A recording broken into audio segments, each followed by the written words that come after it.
So a lot of people have been asking about the cruise control on the 2025 and 2026 KTM 390 Adventure R.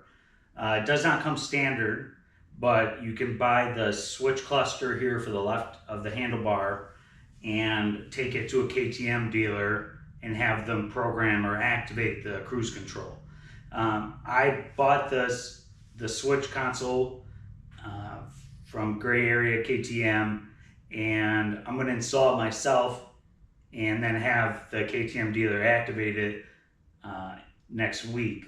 But I thought maybe some people might be interested in how it installs so they can save a little money by not paying the dealer to install it and rather do it themselves.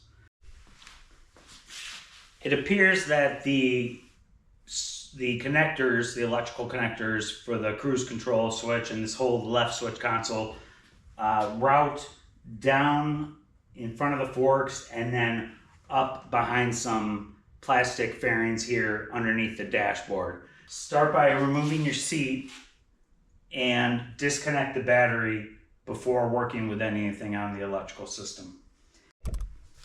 There are two bolts that hold on this plastic cover here that retains the cables and wiring harness for the controls. And there's one bolt here and another bolt on the other side. Go ahead and undo those.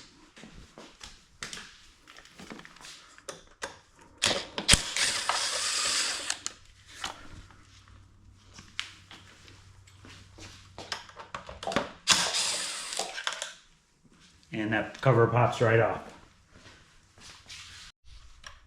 Now I'm taking off these two Torx bolts. They're T30s that hold on the headlight assembly.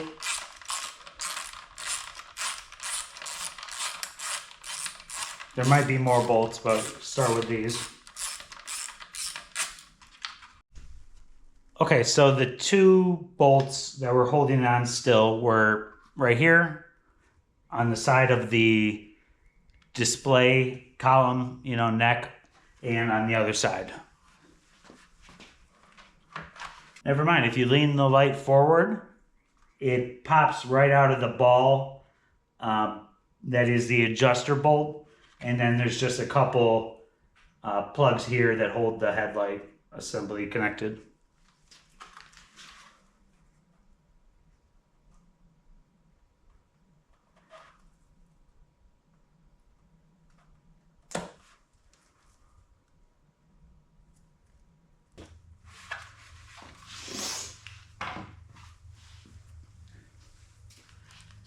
Now I think I can see all of our connectors here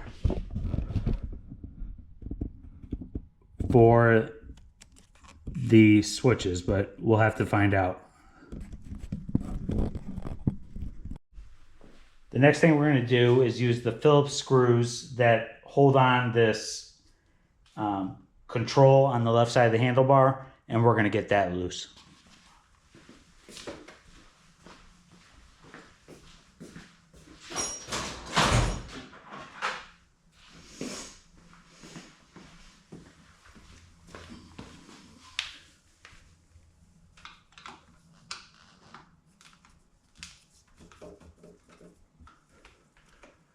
Oh, two Phillips head screws, I'm sorry. And then an Allen bolt that I'm not sure what that does. Oh, that tightens the whole assembly on, so.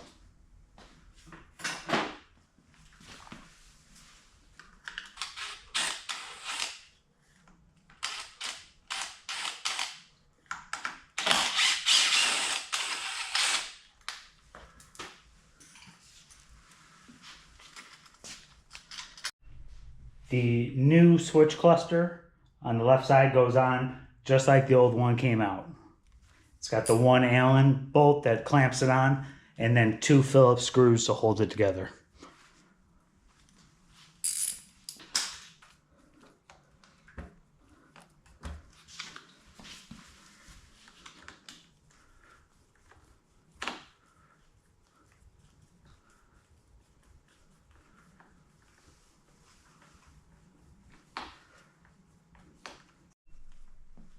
Next, take your new harness from your control and route that back down in front of the steering neck and behind the headlight, where you'll make all your connections. And this is the tricky part, I think. Now we just need to make all our connections here under the headlight. And there's quite a few of them. Take your time and make sure they go together and click together, and then clip onto the bracket that holds them in. And then everything else is just reassembly. So we got 2 bolts on either side here holding the headlight in, the 2 Torx bolts on the front, and we popped it back into our ball socket to adjust the headlight down here. And then everything is basically just the reverse of insulation. And then we're going to test it out.